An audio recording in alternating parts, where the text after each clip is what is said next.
darle otra vez la bienvenida al gabinete, ya en condición de jefe de ministros, al querido Agustín. Entonces no es una novedad que el peronismo le deje un campo minado al gobierno siguiente, ¿no? La novedad va a ser que el próximo gobierno, ojalá que sea de Juntos por el Cambio,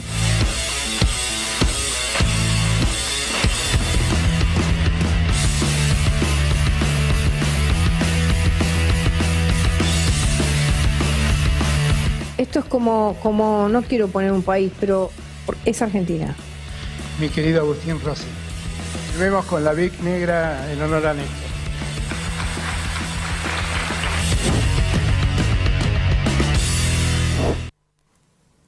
Buenas noches, ¿cómo están? ¿Cómo andan todos? Bienvenidos, bienvenidas a una nueva emisión de La Fórmula acá en el Destape Sin Fin. Hasta las 10 vamos a acompañarlos con un resumen, con lo más importante de esta jornada, ¿sí? Con las noticias, el análisis y todo lo que tienen que saber. Una jornada cargada de información en todos los ámbitos. En el político, en la previa de la mesa del PJ, en el judicial, también en el económico, con novedades de último momento. Así que sin más demora, si les parece, vamos a ver qué está pasando hoy en el país.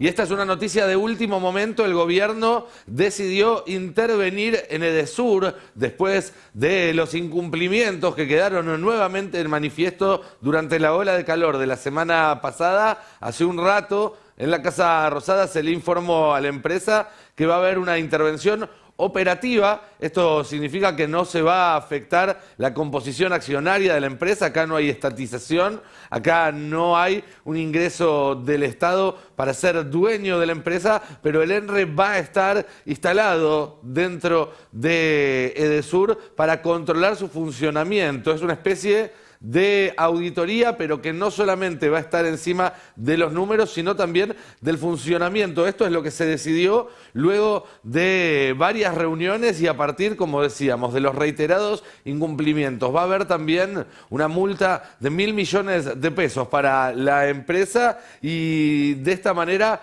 se busca evitar, además de que se sigan reiterando los ya a esta altura clásicos incumplimientos de la concesión, además de que siga habiendo problemas con la energía eléctrica en los hogares de la Argentina y sobre todo en el caso de Edesur, de la ciudad y del Gran Buenos Aires, cada vez que hace un poco de calor.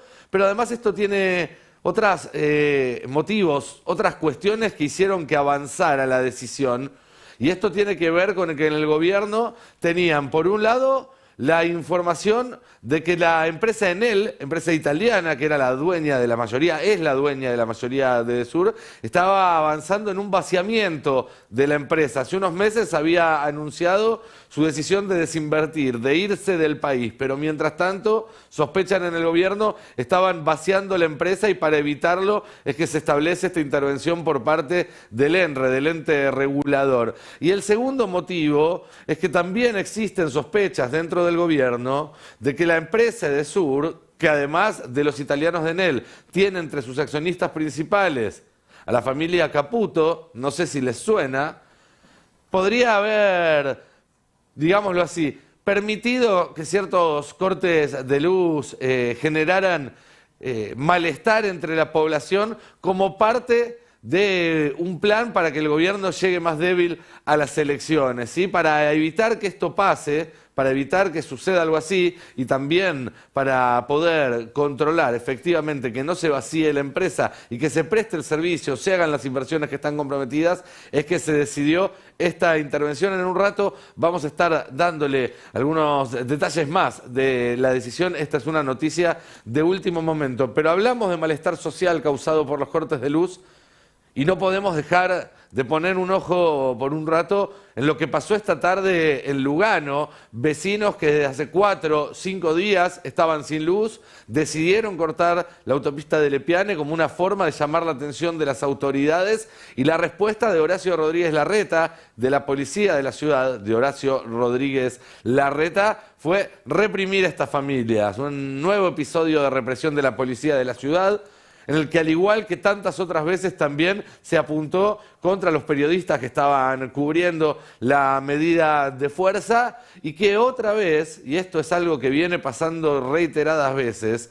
dejó a Rodríguez Larreta bajo el fuego. Tanto, estamos hablando, sí, metafóricamente, las críticas, el fuego verbal, tanto de lo que es la oposición en la ciudad, de lo que es el Frente de Todos, de lo que es la izquierda, como de los propios simpatizantes de Juntos por el Cambio, que le estaban reclamando que reprimiera a 50 vecinos que no tienen luz desde hace 5 días en Lugano y no hiciera nada con los acampes que hubo hoy también en la 9 de julio. Uno entra a las redes hoy en día, busca Horacio Rodríguez Larreta, y lo que va a encontrar, tanto de parte de quienes están en Juntos por el Cambio como de quienes están en el Frente de Todos, son críticas al alcalde porteño, que volvió a tomar una acción que no dejó contento a nadie. Vamos a seguir ampliando esto, la cobertura de la represión que hubo esta tarde. Vamos a estar también con más novedades y con más detalles de cuál fue exactamente la decisión que se tomó en esta intervención operativa a Edesur, una de las 2 grandes empresas que brindan electricidad en el área metropolitana de Buenos Aires. Vamos a tener muchísima más información también, vamos a estar hablando de la mesa política, va a estar Moca acá en el piso con nosotros analizando las vicisitudes del peronismo, está Julia con novedades de la economía, está Franco con novedades judiciales, y estamos también muy atentos a lo que va a suceder en minutos nada más en el Ministerio de Economía. En instantes va a comenzar una conferencia de prensa con un anuncio importante, algo que no estaba previsto, que no estaba en la agenda hasta ahora y que va a estar comenzando en segundos. Va a estar también, además del ministro Massa, Matías Tombolini, secretario de Comercio, también el titular de la AFIP, Carlos Castañeto, y Ricardo Casal, el administrativo, el legal y administrativo del Ministerio de Economía, lo cual da cuenta de que es alguna decisión que tuvo que pasar por ese filtro, por el filtro legal. Estamos ahí aguardando unos instantes hasta que arranque una noticia que tiene que ver también con la mesa política de mañana, porque Sergio Massa va a ser una de las personas que van a sentarse en esa mesa política, que finalmente va a tener alrededor de 30 asientos, de los cuales sobre algunos todavía sobrevuela cierto misterio, otros están confirmados. Tenemos la lista de confirmados, tenemos la lista de los que todavía no están confirmados, tenemos la lista de los que faltan confirmar, y la vamos a estar compartiendo con ustedes dentro de un rato. Mesa política que, por otra parte, ya no es solamente, y de esto quiero extenderme un poco más tarde, ya no es solamente una mesa para dirimir qué va a pasar con la interna del Frente de Todos para estas elecciones, quién va a ser el candidato presidencial eventualmente, sino que va a ser una mesa donde se empieza a discutir algo mucho más profundo, que es qué va a ser el peronismo a partir de 2023, en el gobierno o en la oposición. ¿Quién va a ser el líder de ese espacio a partir del 2023? Porque lo que sucedió, de alguna manera, a partir de que Cristina fue condenada, que pende sobre ella la amenaza de una proscripción efectiva, y que ella misma dijo que no iba a ocupar en esas condiciones ningún lugar en la boleta, lo que sucede es que de repente ese espacio que estaba organizado alrededor de la gravedad propia que tenía su figura, de su peso específico y sobre todo de su peso electoral, que era lo que terminaba ordenando, y por eso en los años impares siempre parecía haber internas, dispersión y demás, y en los años pares se acomodaba todo detrás de Cristina. Bueno, todo eso quedó en una situación mucho más incierta.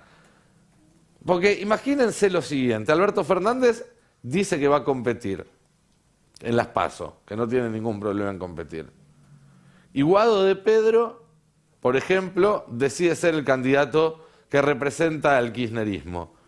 La lectura del resultado de esa interna, sea cual sea, se va a proyectar también en la percepción que se va a tener del reparto de fuerzas al interior del peronismo. Entonces, en esas pasos se va a terminar definiendo de alguna manera cuál es el equilibrio de fuerza entre los distintos sectores que establecen el Frente de Todos, que ya no es el mismo de 2019.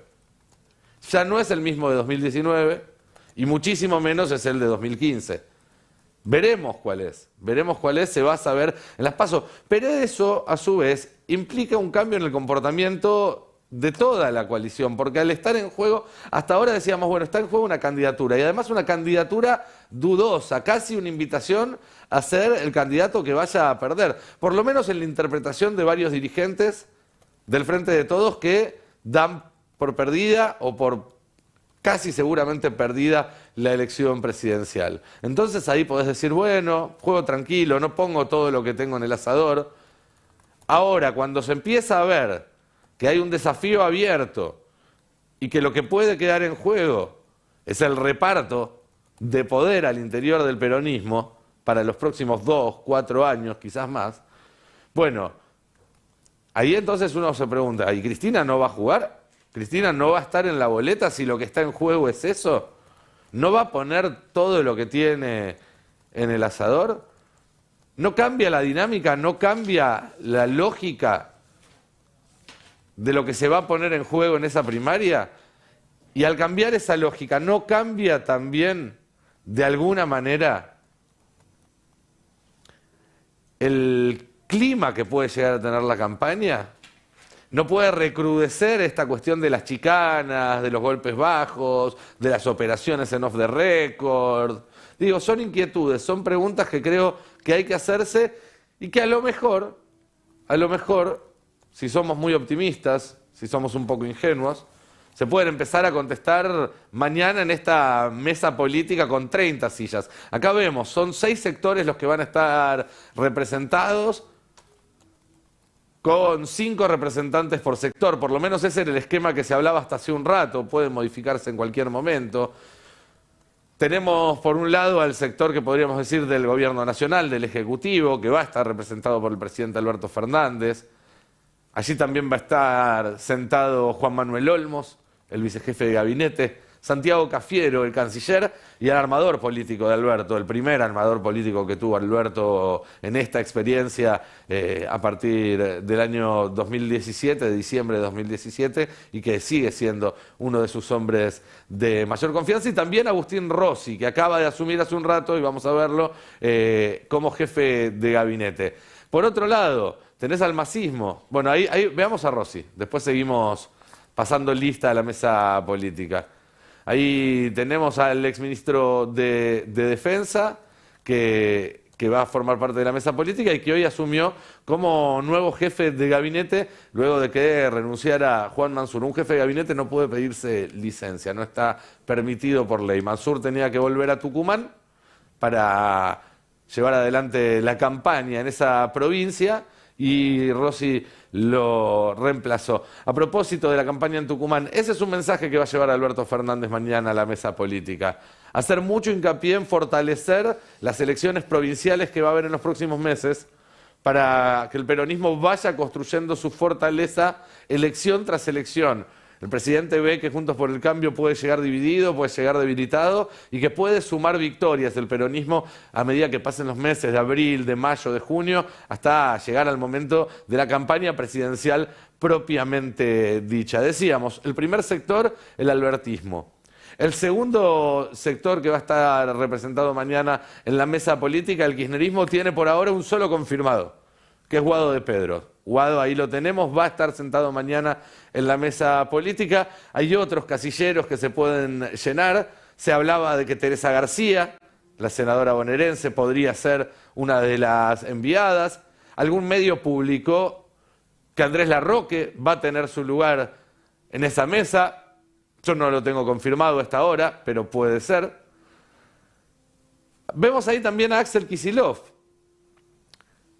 que podría formar parte de la delegación del kirchnerismo, pero va a estar en realidad en su condición de gobernador de la provincia de Buenos Aires. Es uno de los 2 gobernadores que ya confirmaron su presencia. Jorge Capitanich es el segundo. Habría 3 gobernadores más, todavía no están los nombres confirmados. Se hablaba de Bordet, se hablaba de Zamora. No, por lo menos a esta hora lo tengo confirmado yo. Vemos a Héctor Daer, representante de otro de los sectores que va a estar mañana en la mesa política, en la sede de la calle Mateu 130, sede histórica del PJ. Va a ser uno de los representantes del mundo sindical, junto con sus 2 compañeros de triunvirato de la CGT, Carlos Acuña, Pablo Moyano, el titular de la CTA, Hugo Yasky, y hay ahí un lugarcito más que ocupará algún otro gremio que también se debe estar definiendo por estas horas. Y el sexto grupo, la sexta delegación, es la que va a tener el Frente Renovador, que va a estar encabezado por el propio ministro de Economía, Sergio Massa, ministro que, como decíamos, dentro de segundos, dentro de un par de minutos, va a estar protagonizando un anuncio en el Ministerio de Economía que vamos a seguir en vivo desde acá, desde la fórmula en el Destape. Pero mientras vamos a seguir repasando los principales títulos de esta jornada, si les parece.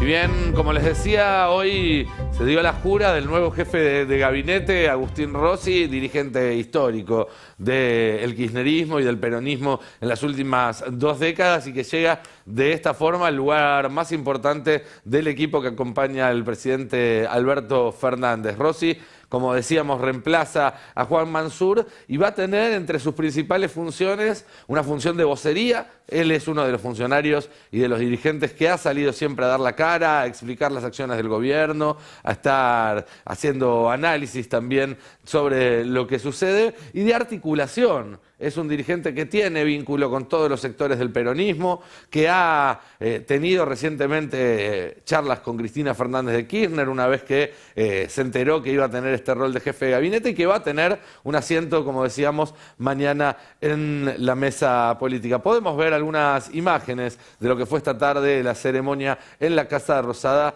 y la llegada a la jefatura de gabinete de Agustín Rossi. Vamos a recibir a un amigo que nunca se ha ido, pues siempre estuvo cerca, mi querido Agustín Rossi.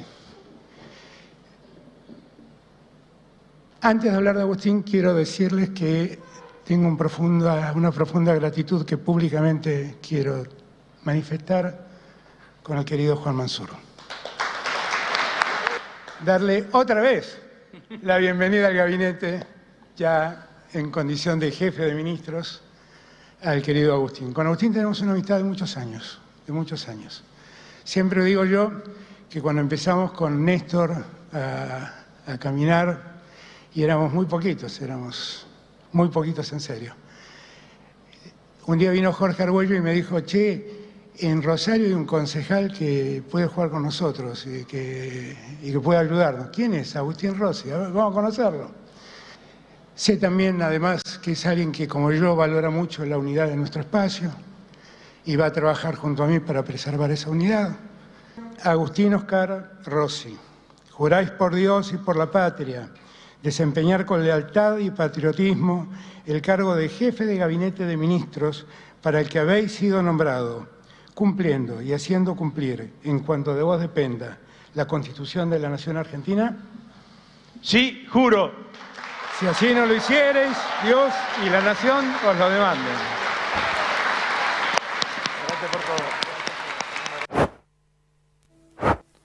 Bien, ahí veíamos escenas entonces de la jura de Agustín Rossi con la Big Negra de Néstor. Sí, que ese fue el gesto que destacaban ahí en el momento de la jura. Como decíamos, Rossi, que va a ser protagonista en los próximos meses de toda esta cuestión del armado del peronismo que vamos a seguir con mucha atención a partir de mañana, que con la primera reunión de esta mesa política de 30, bueno, empieza a moverse. De todas formas, y como decimos todos los días, hay cuestiones que se tienen que resolver en un cuarto más chico y esperamos que también la mesa de mañana, una foto, ayude a distender un poco la situación y que quienes tienen que realmente ponerse de acuerdo hagan lo que tienen que hacer. Vamos a pasar al siguiente título, a la siguiente noticia del resumen de este día.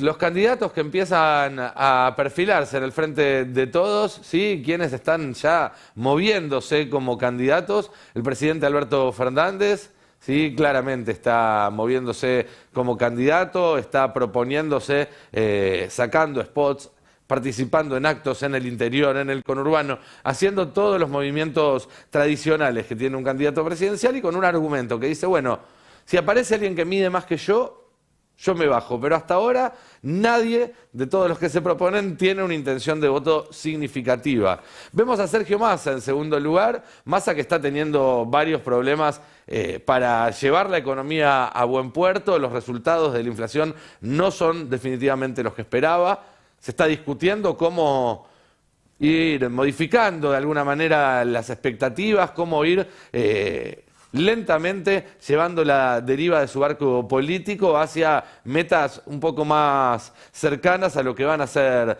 los números de los próximos meses, para que cuando no se cumpla aquello que había dicho del 3 adelante de la inflación para el segundo trimestre, bueno, eso no termine haciendo mella en su candidatura presidencial. Por ahora es el dirigente que reúne mayor consenso, sigue juntando consenso incluso cuando ya se conocen estos números. Por ejemplo, estuvo ayer con el importante secretario general de SMATA, Ricardo Pignanelli. Sí, el sindicalismo es una pata muy importante y va a pesar en la decisión de las candidaturas. Por eso Massa, más allá de que no esté teniendo los resultados económicos ideales, no se baja y sigue moviéndose como si fuera un candidato. Vemos en tercer lugar a Daniel Scioli, que se lanza la semana que viene. Scioli que hasta hace poco decía, si Alberto no juega, juego yo, y ahora dice, juego yo, sin la primera parte de la proposición. Está considerando que no puede seguir esperando, que si quiere lanzarse tiene que hacerlo ahora, que eventualmente más adelante habrá tiempo si hay que dar un paso al costado, pero considera que puede ser su oportunidad. Entonces Scioli también aparece entre los anotados. Y el cuarto es Guado de Pedro, que ya a esta altura del partido también reconoce que quiere ser candidato y que busca además también representar al sector más kirchnerista, porque el resto de las figuras, Alberto Fernández, Sergio Massa, Daniel Scioli, más allá de las alianzas que se puedan tejer, no es considerado como propio por el votante kirchnerista, que sigue siendo una parte muy importante del voto del Frente de Todos. Ahí es donde Guado de Pedro deposita su esperanza en la posibilidad de presentarse en una interna. Habrá que ver con qué nivel de apoyo de Cristina Fernández de Kirchner o no, y sostenido en qué armado político. Pero bueno, aparecen entonces aquí los cuatro candidatos del Frente de Todos que se perfilan por ahora. ¿Hay espacio para que aparezca uno nuevo? ¿Hay espacio para alguna sorpresa? ¿Hay espacio para que alguna carita distinta a esa sea la que termine en la boleta dentro de aproximadamente 7 meses en las PASO? Bueno, veremos si nos depara alguna sorpresa la historia argentina, la política argentina. Sobran los ejemplos, ¿sí?, de candidatos que no estaban en los planes de nadie y terminan ganando. El actual presidente es el más reciente de ellos, pero no el único. Y por otro lado, la situación parece quizás fértil para que alguien con un poco de olfato de época, con un poco de sensibilidad de lo que está pasando en la calle, pueda aparecer y dar una sorpresa. Quizás no ganar la elección, quizás ni siquiera ganar la PASO, pero realmente está el lugar para que aparezcan nuevas ofertas de representación. Yo, por ejemplo, si fuera un dirigente joven del interior del país, digamos, el intendente de una ciudad mediana, algún diputado con una carrera interesante a corta edad. Creo que hay espacio para que otros dirigentes den el paso al frente. Después de todo, a lo mejor de eso hablaba Cristina cuando hablaba del bastón de mariscal, ¿no? Es mejor tener 10 candidatos que tener uno solo. ¿O acaso eso no también es lo que le ha funcionado a la oposición en su momento? Bueno, si hay tantas cosas para discutir como las hay en el frente de todos, las urnas parecieran ser en este momento el mejor mecanismo para que se resuelvan. Eso sí, con cuidado, porque, como decimos, una interna puede ser una trampa de doble filo y puede terminar haciendo más daño de los problemas que resuelven. Y si hablamos de internas, si hablamos de candidaturas, si hablamos del Frente de Todos y el peronismo, bueno, hay un vacío que todavía no puede llenarse, que es el de Cristina Fernández de Kirchner. El tema de la proscripción o del intento de proscripción a Cristina va a estar mañana entre los temas que se van a discutir en la mesa política, es inevitable. Pero además estuvieron apareciendo carteles en el conurbano bonaerense que vuelven a pedirle Cristina 2023, Cristina candidata, a vencer la proscripción. Todos los interlocutores que hablan con ella, que pueden acercarse a ella e intercambiar algunas opiniones, algunas ideas de qué está pasando, dicen que más allá de la cuestión judicial, Cristina no quiere volver a ser candidata. Pero de nuevo, retomo la pregunta que me hacía hace unos minutos. Si la interna del Frente de Todos, si las PASO en el peronismo, más que definir una candidatura, terminan definiendo el reparto de cartas para los próximos 2-4 años. ¿Quién va a liderar el peronismo? ¿Y con cuánta fuerza? ¿Quién va a competir por ese liderazgo? ¿Y cuánta otra fuerza tiene el que quiere competir? Bueno, si las PASO del peronismo finalmente se transforman en un lugar donde se va a dirimir poder real, yo no sé si Cristina puede darse el lujo de no estar en la boleta. Vamos a avanzar ahora al siguiente título, que tiene que ver con la otra parte del mapa político y tiene que ver con algo que ya no nos sorprende, pero que debería alarmarnos al igual que siempre, que es Juntos por el Cambio avisándote que si ganan la vas a pasar mal. Nosotros decíamos la semana pasada, quieren que la pases mal ahora porque están fomentando una crisis, quieren que explote. Bueno, al final no les salió. En un rato Julia además les va a explicar por qué en el Ministerio de Economía hoy estaban contentos con cómo habían podido desarmar esa bomba que trató de plantar la oposición. Pero además de querer que todo estalle ahora para poder ganar las elecciones y para tener el trabajo sucio hecho, además ya te están advirtiendo que durante los próximos años, durante su mandato, no la vas a pasar bien, no va a mejorar tu situación. Al contrario, a lo mejor, dice nada más y nada menos que el primer ministro de Economía de Mauricio Macri, Prat Gay, a lo mejor la pasás peor que ahora. Sí, te lo dicen en la cara, escúchalo. Entonces no es una novedad que el peronismo le deje un campo minado al gobierno siguiente, ¿no? La novedad va a ser que el próximo gobierno, ojalá que sea de Juntos por el Cambio, tenga un programa, tenga un equipo coherente y en un plazo razonable pueda comunicar que estas cosas se van a ir ordenando. ¿Un plazo razonable cuánto es? ¿Un es un año? mandato, es un mandato. ¿Un mandato entero? Un plazo razonable es un mandato. Bueno, pero eso hay que transparentarlo, hay que decirle a la gente, mire, usted va a votar un nuevo gobierno y probablemente no vea una solución a sus problemas, por lo menos en los próximos 3 años y medio. Exactamente, sí. O probablemente esté peor en los primeros 2 años también, ¿no?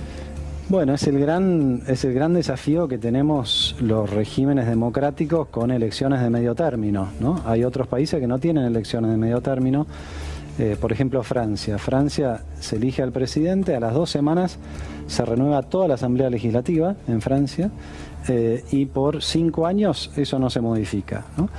Ventajas y desventajas, por supuesto, pero me parece que estos dilemas o estos problemas se resuelven con un liderazgo fuerte, con una narrativa que pueda explicar cuál es el recorrido que hay que hacer y por supuesto que con una sensación de que el problema de fondo lo arreglamos entre todos y con el esfuerzo de todos. Bien, clarísimo ahí el exministro de Economía Prat Gay diciéndote lo que ya sabíamos, pero ahora cada vez más en boca de ellos. si ganan, la vamos a pasar mal 4 años, ¿sí? Un mandato entero para hacer lo que supuestamente vienen a hacer. Además de que ya sabemos que después de esos 4 años dejan la tierra arrasada, porque es lo que hicieron cada vez que aplicaron sus recetas, pero ni siquiera en el mejor de los casos, ni siquiera si les sale todo como piensan, ni siquiera si meten un muy bien 10 felicitado, eso se va a sentir en el bolsillo tuyo, en el bolsillo de los trabajadores, de las trabajadoras, de los 47 millones de argentinas. Seguro se refleja en las cuentas que ellos tienen afuera. Seguro, eso no va a esperar 4 años. Ninguno de ellos va a estar 4 años perdiendo plata por el bien de la patria, pero a vos te piden que hagas el sacrificio. Bueno, yo les voy a pedir ahora que ustedes hagan otro sacrificio y es someterse, como cada día, a las burradas que llegan a partir de los medios, a partir de las redes y que nos traen algunas cosas que son para agarrarnos la cabeza, otras para reírnos y otra para, ¿por qué no?, las dos cosas al mismo tiempo. Les recuerdo que ustedes pueden votar entre las burradas que vamos a ver a continuación en nuestras redes para al final del programa decidir cuál es la burrada del día.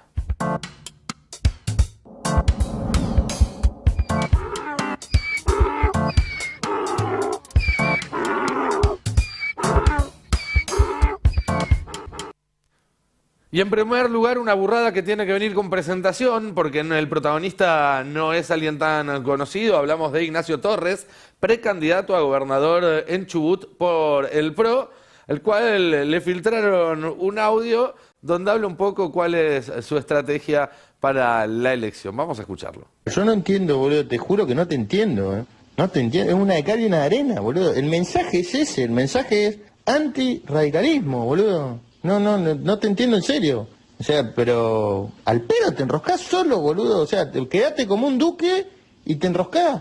Y cambiás el mensaje, boludo. El mensaje es antirradicalismo. Porque son binarios los nuestros, boludo. No van a ver, bueno, tenemos que construir y el segmento. No la entienden. Entonces tenemos que decir blanco o negro. Punto.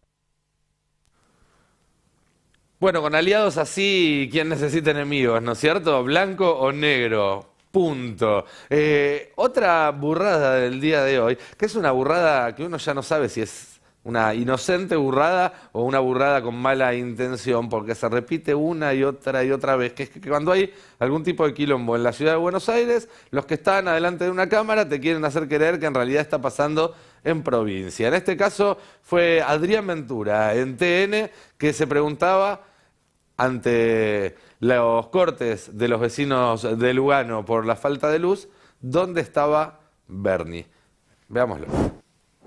No, Marcos, lo que te quería preguntar es, ¿alguien puede explicar por qué la policía tardó tantas horas en ir a despejar simplemente un corte donde había 7 personas? ¿Por qué tardó tantas horas? ¿Dónde estaba Bernie? A ver, acá te digo, Adrián, esto depende de la policía de la ciudad. Estamos en la zona de... Bueno, Adrián, no se puede todo. Una vez que averigües dónde estaba Bernie, también puedes ayudarla a Viviana Canosa a ver si sabe quién es el intendente de Lugano, ¿no es cierto? Como preguntó aquella otra vez. En fin, tenemos una burrada más para que vean. Es una abonada esta sección. Estamos hablando de la precandidata presidencial del PRO, Patricia Bullrich, que se metió a opinar sobre el tema de Retiro, de la policía que fue asesinada ayer allí en Retiro y metió la pata. ¿Dónde matan a Maribel hoy? Cuando baja el subte en la estación Retiro, que si vos vas ahí y ves lo que es eso, decís, esto es como, no quiero poner un país, pero es Argentina. No quiero poner otro país. Porque, es que justamente somos Argentina. Porque es Argentina. Y pasa acá. Es Argentina. Gente tirada en la calle, gente vendiendo, gente que entra y que sale, personas descontroladas, asesinos como este.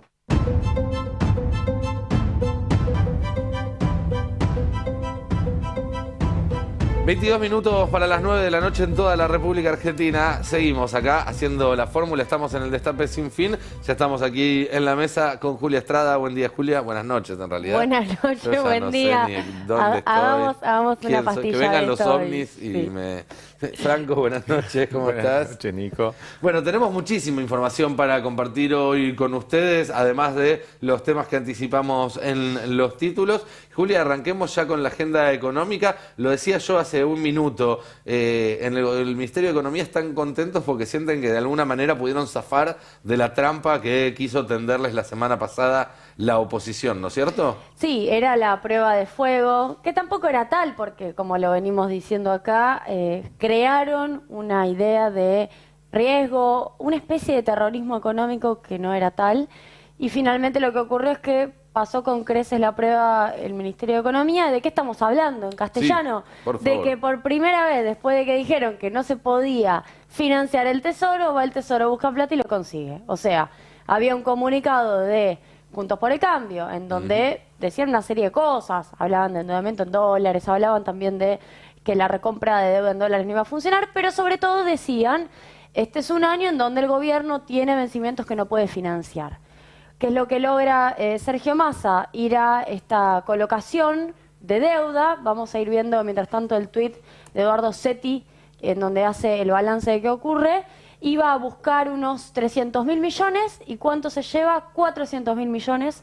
O sea, más o menos 100.000 millones de pesos Extras de financiamiento neto, por ende, financiamiento extra. Y esto es interesante considerando que el Tesoro este año tiene un doble desafío. Primero, renovar todo lo que tiene. Y segundo, ampliar para seguir financiando déficit. Ahí estamos viendo, licitaciones del Tesoro. Se adjudicaron 401.000 millones y se superaron, bueno, hoy vencían 294.000 millones, efectivamente. 300.000 en total, se adjudicaron 401.000 millones. Se superaron las necesidades de financiamiento en 107.000 millones. Eso es la información que dio a conocer Eduardo Setti, al frente de Finanzas, en la cartera de Hacienda. Y yo traje un cuadro que te pido, Guido, si lo mostramos, que es ¿qué es lo que pasa con los vencimientos del Tesoro en este año?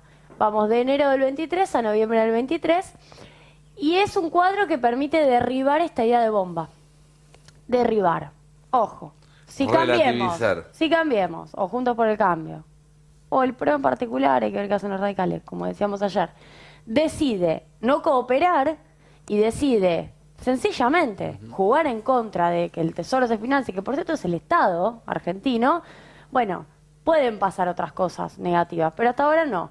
¿Qué es lo que vemos acá? Vemos barras de colores azules y celestes y básicamente, si nos están escuchando en radio, lo que voy mostrando mes a mes es la deuda por mes dividida en cuánto es del sector público y cuánto es del sector privado. Por ende, cuánto la tenés un poquito más atada y cuánto la tenés un poco más incierta. Digamos, la del sector público se sabe que se puede ir renovando, que las condiciones pueden ser un poco más flexibles. La del sector privado tenés que ir a negociar acá de perro y ofrecerles algo que les resulte más atractivo. ¿Qué es el sector público? Para que sepamos todos. ANSES, bueno, el propio Banco Nación, los propios organismos, estoy hablando de provincias, estoy hablando de municipios, todos aquellos organismos centralizados o descentralizados del Estado Nacional que compran deuda.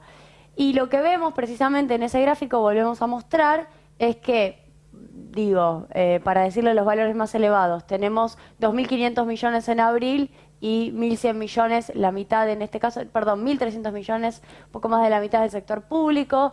Tenemos en mayo 1.900 millones, 900 del sector público, y luego cuando vamos a vencimientos más elevados como el famoso julio del 23, que son 4.000 millones, tenemos 3.200 millones del sector público. Es decir, lo que tiene que hacer Hacienda es concentrarse en lo que está acotado al sector privado. Por cierto, ya hay una estrategia de reemplazo, que si el sector privado no va en esa licitación, son todas conversaciones que ocurren en la previa, no es que se desayuna Hacienda que eso no pasa. Si el sector privado efectivamente no quiere financiar más al Tesoro, Hacienda lo averigua, lo sabe y puede tomar decisiones y buscar un reemplazante de quien pueda renovar esa deuda, posiblemente en el sector público nuevamente. Lo cual, bueno, pone al sector público en un rol de financista del propio Estado. Está muy bien que así sea, y al mismo tiempo desarma este nivel de incertidumbre que Cambiemos quiere introducir. Bien, entonces está de alguna manera despejado, un poco más despejado el camino para que no haya esta corrida que estaba proponiendo la oposición. De todas formas, no está completamente, no se evitó el peligro completamente. Siempre vas a tener una variable que no controlás, que tiene que ver con el mercado. Argentina, de cualquier manera, tiene un mercado de capitales muy chico y también el sector privado en el mercado de capitales son algunos llamados. No es una cosa muy desconocida. Una última cuestión, quiero mostrar las tasas para que uno también entienda por qué se financia el sector público. Bueno, el sector público paga bien. Hay algo que es importante entender. Yo acá sencillamente estoy mostrando las tasas, la competencia de tasas y, por ejemplo, las LEDs, si corremos el graph podemos ver cómo rinden las LEDs en la anteúltima columna, están en 6%. Bien, bueno, con la inflación ahora de enero del 6% podemos decir que van a la par, pero vienen ganándole a la inflación en lo que viene siendo los últimos meses. Los plazos fijos, minoristas, para quienes también quieran saber, está teniendo un rendimiento de 6,3, están por arriba de la inflación. Las LELIQ son las más interesantes, 6,3 también, y además tienen más liquidez.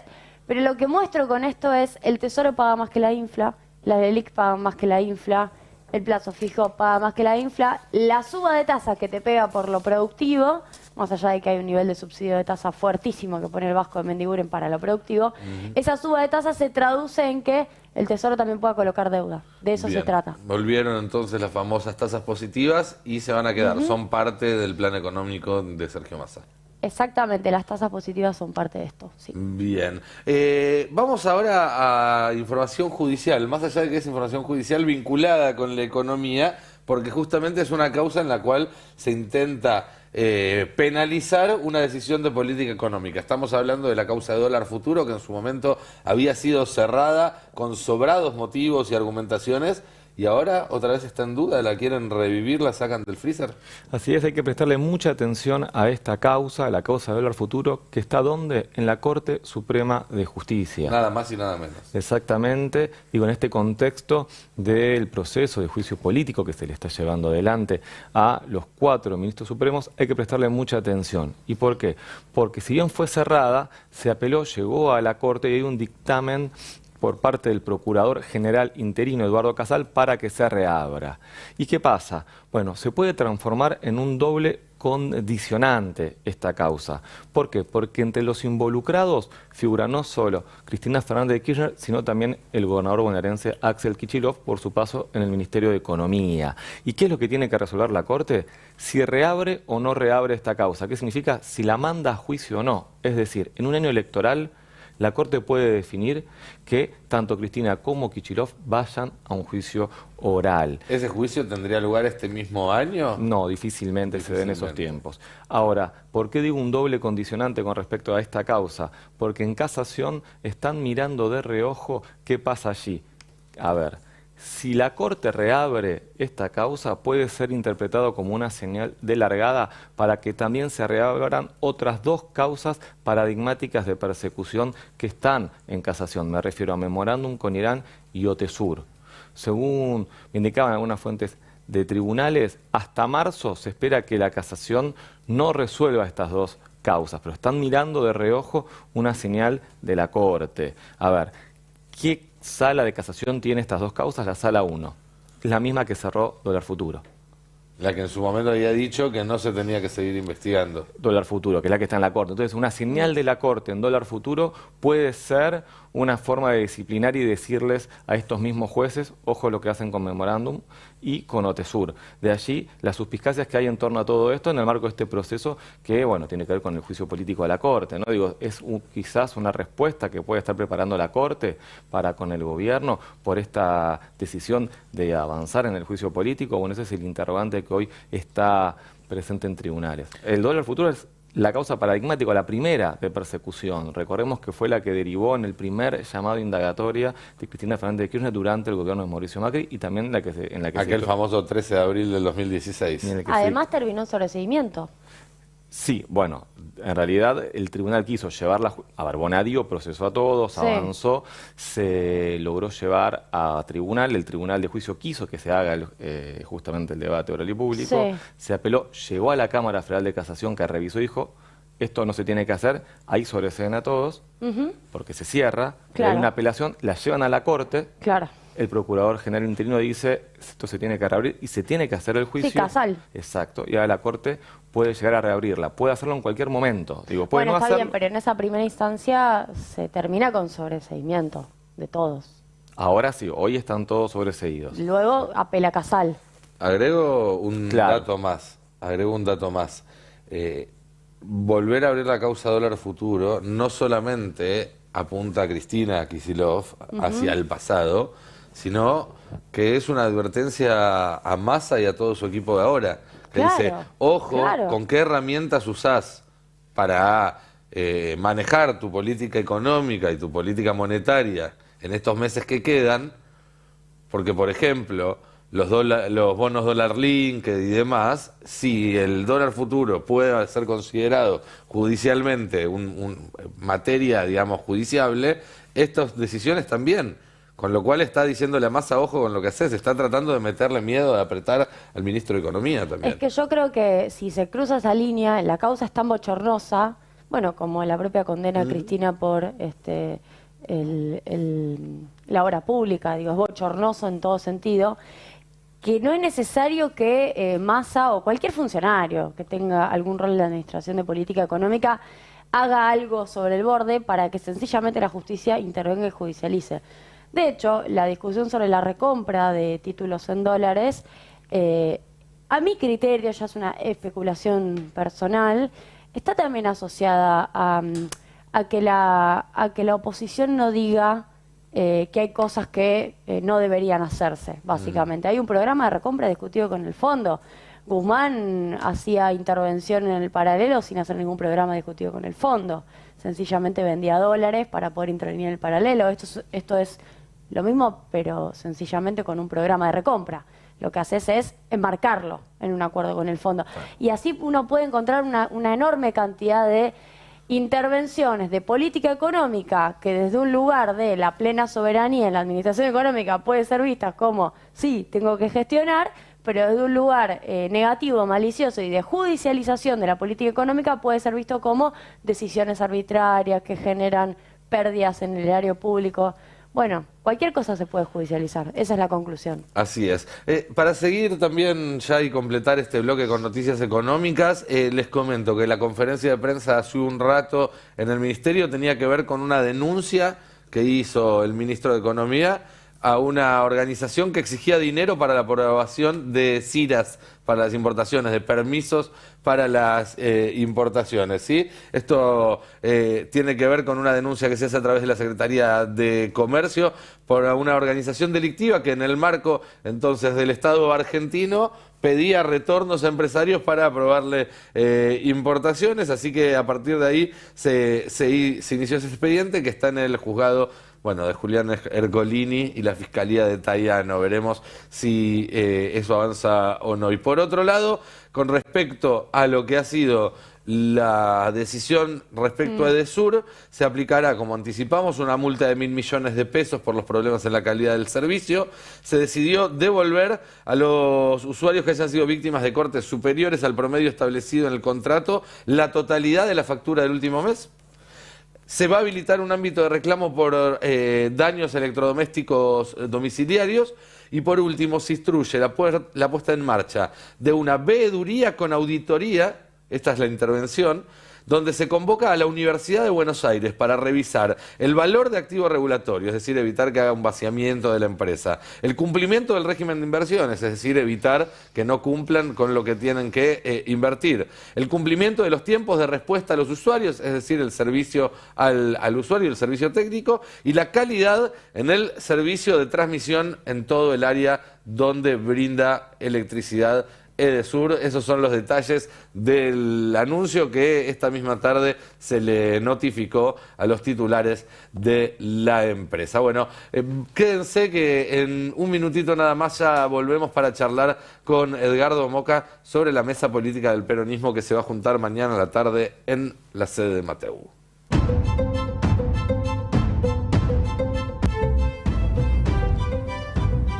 3 minutos para las 9 de la noche, seguimos acá en el Destape Sin Fin, en la fórmula, y tenemos el placer de recibir, como siempre, a Edgardo Moca para tratar de desmenuzar algunos elementos de la realidad, de analizar un poco lo que está pasando, y quería aprovechar como disparador, después iremos a donde nos lleve la charla, pero comentaba hace un rato yo que a mi entender, a partir de que Cristina empieza a correrse y la percepción general en el peronismo es que Cristina empieza a correrse del centro con su decisión de dar a conocer que no va a ser candidata tanto antes de la elección, las PASO que puede llegar a haber en el peronismo, más allá de definir un candidato, que puede ser un candidato con más o menos chances en la elección, también de alguna manera va a ser la forma de medir cuál es la correlación de fuerzas en el peronismo después de la experiencia del Frente de Todos y por lo tanto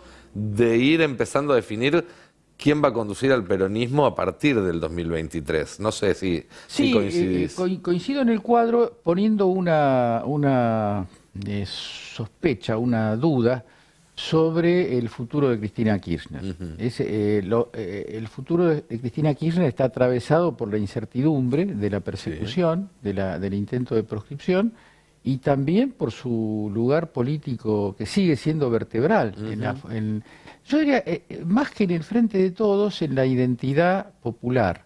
Las identidades populares y las personas representativas de la identidad popular no se inventan en un focus group o en un intento de armar cosas nuevas. Hay permanencias y la historia, por lo menos la parte de la historia que más tengo yo presente, dice que el intento de sacar autoritariamente del medio figuras de arraigo popular terminan contribuyendo, digamos, al sostenimiento de ese carisma, de esa personalidad.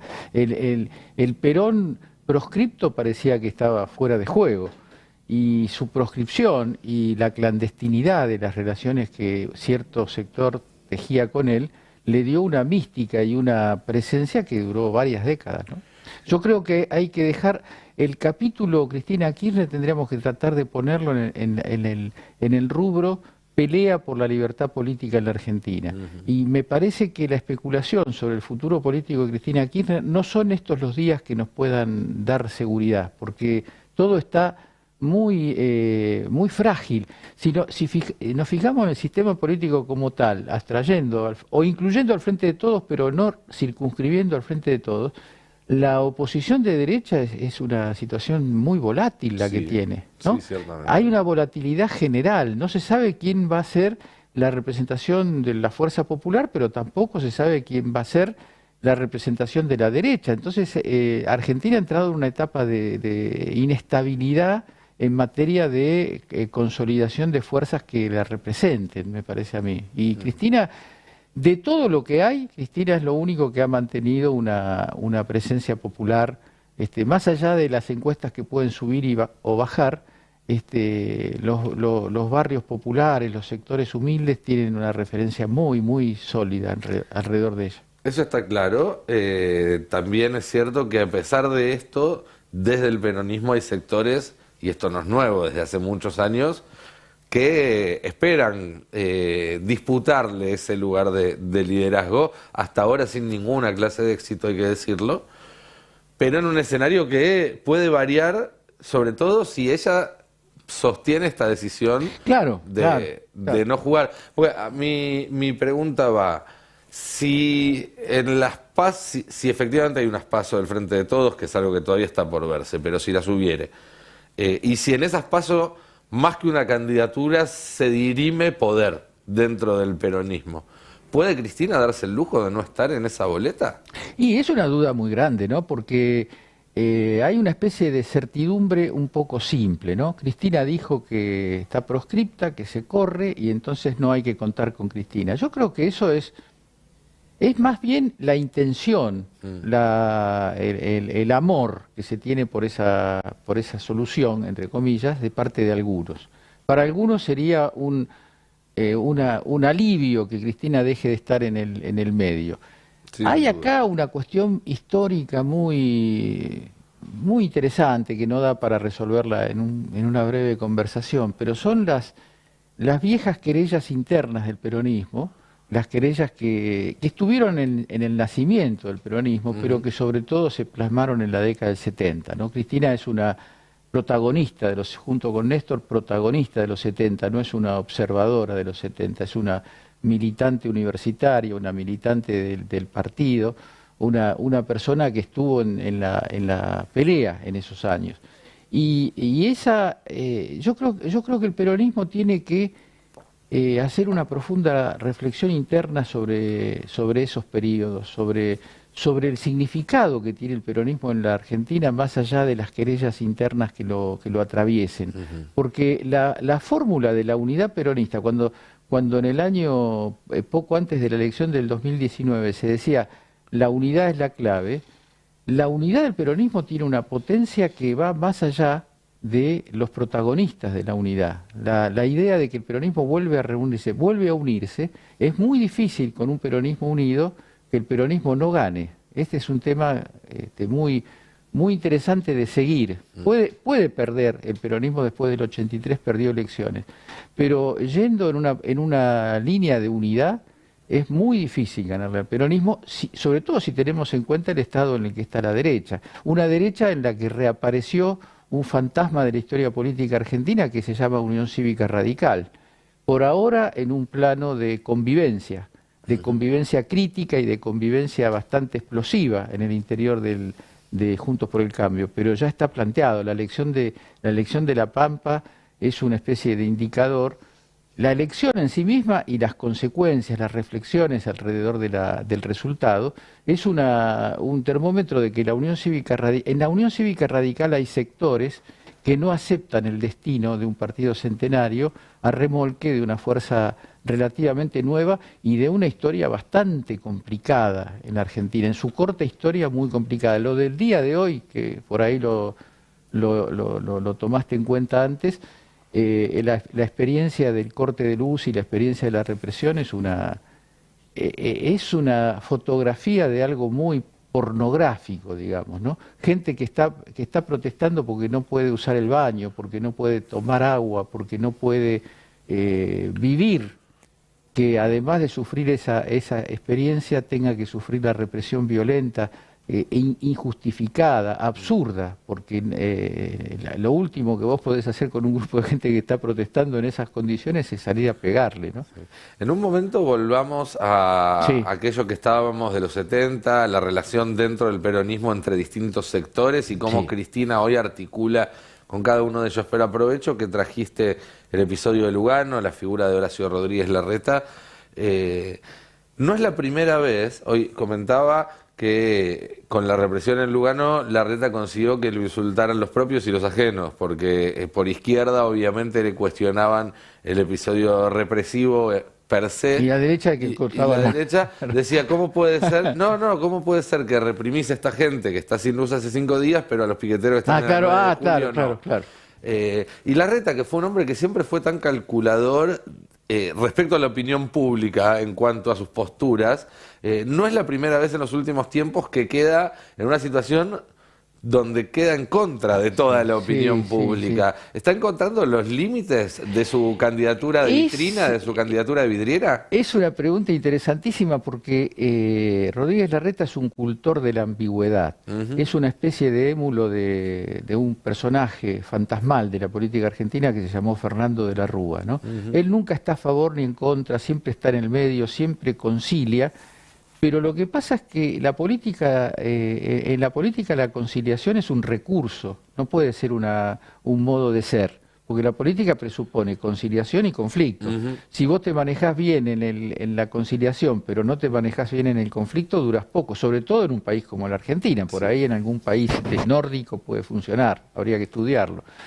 Pero digo, la composición, la construcción de una ciudad de Buenos Aires al margen de los dramas del país, una ciudad ordenadita, linda, limpia, todo muy alimentado por una propaganda costosa, digamos, que se ha desarrollado, no resiste ciertos fenómenos, porque el fenómeno de las privatizaciones truchas, de las estafas que ha sufrido la Argentina en la época especialmente de Menem, es muy difícil correlacionar eso con una actitud de tranquilidad. Para que haya tranquilidad tiene que haber electricidad, se podría decir. No tiene que haber electricidad, tiene que haber un mínimo de limpieza, un mínimo de seguridad. Condiciones de vida dignas. Claro, esa es la única forma de mantener una estabilidad.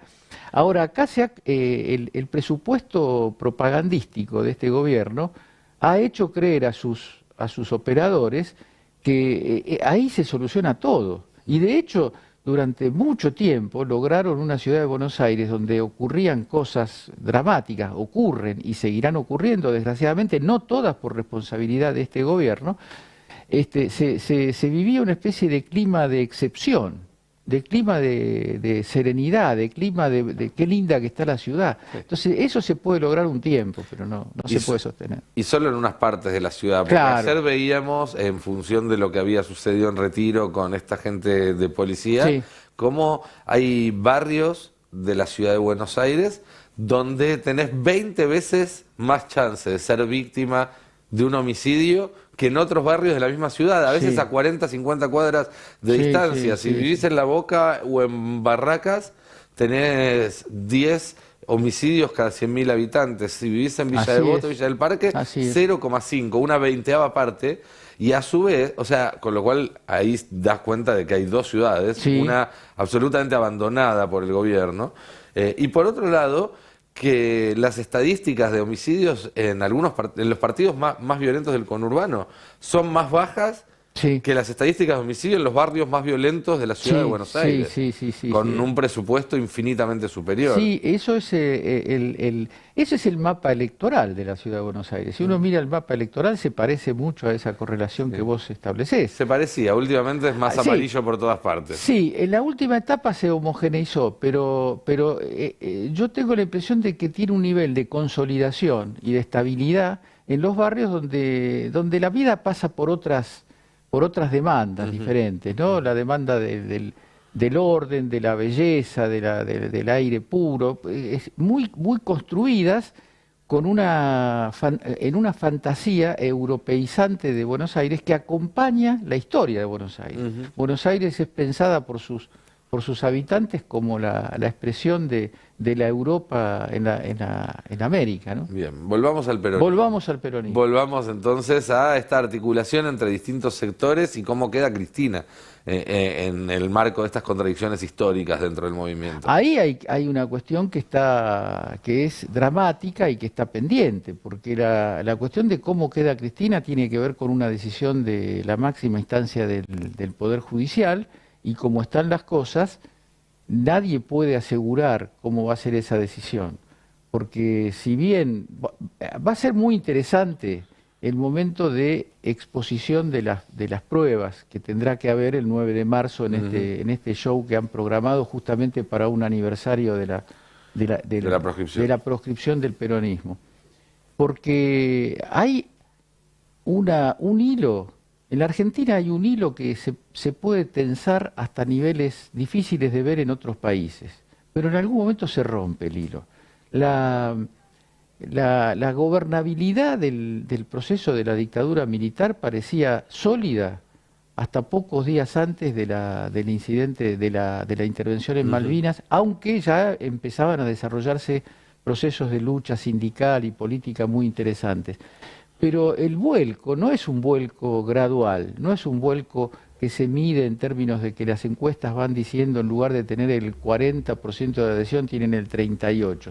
Se forma una cuestión catastrófica, es como que todas las contradicciones que se fueron dando, que se fueron acumulando, hay una chispa que las enciende y no regresa más al punto de partida. Claro. El proceso del gobierno desde la Rúa, Menem tuvo la fortuna de poder irse del gobierno con el plan de convertibilidad en marcha, por eso su desgracia vino después.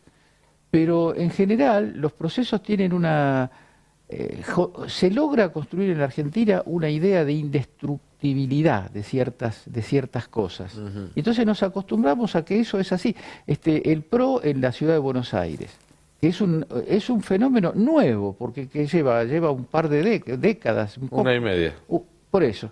es muy nuevo, pero da una idea de consolidación, una idea de cierre que parece que es inatacable. Ahora, yo digo cosas como las que ocurrieron hoy, que además por un motivo o por otro fueron receptadas y correctamente observadas por los medios de comunicación. Yo me encargué de hacer el zapping y hubo medios que jamás dicen una palabra crítica del gobierno de la ciudad y hoy no pudieron sostener esa tesitura. Entonces, es un país acostumbrado a la construcción somos, ¿no? Un país acostumbrado a la construcción de certezas que una vez que se construyen se tratan de defender, porque en un país inestable, con doble signo monetario, con inflación recurrente y agrandada con el paso del tiempo, la idea de estabilidad, la idea de algo que se puede sostener es una idea muy preciada. Entonces, es un valor además, no hay que subestimarlo eso. El problema es cuando ese valor se convierte en la excusa, en la forma de producir mucho daño, como de hecho se produce, ¿no? Bien, me quedo entonces con eso último. Los argentinos nos aferramos a las certezas porque es lo que nos queda en el medio de la incertidumbre constante. Sí. Edgardo, muchísimas gracias como siempre. Gracias, Nico, como siempre.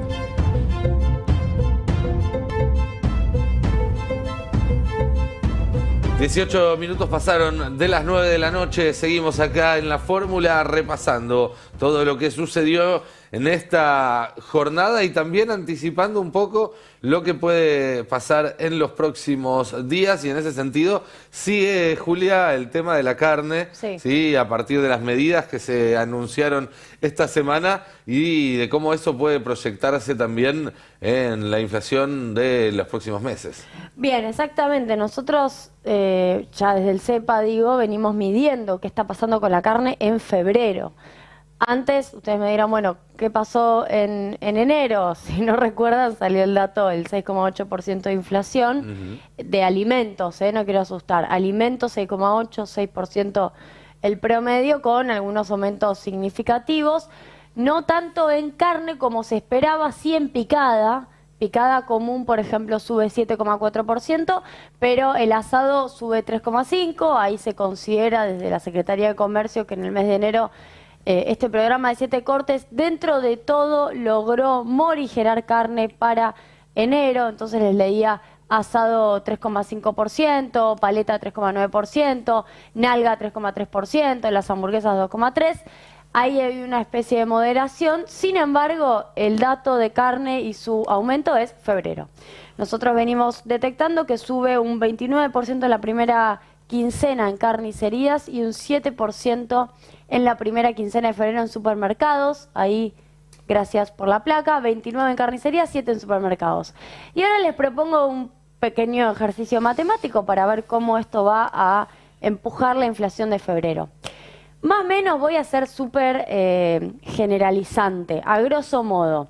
El 70% de la comercialización de carne se da en carnicerías y el otro 30% se da en supermercados. De hecho, lo vengo comentando, uno de los grandes problemas que tiene Precios Justos es que no tiene adentro comercio de barrio, sí tiene supermercados.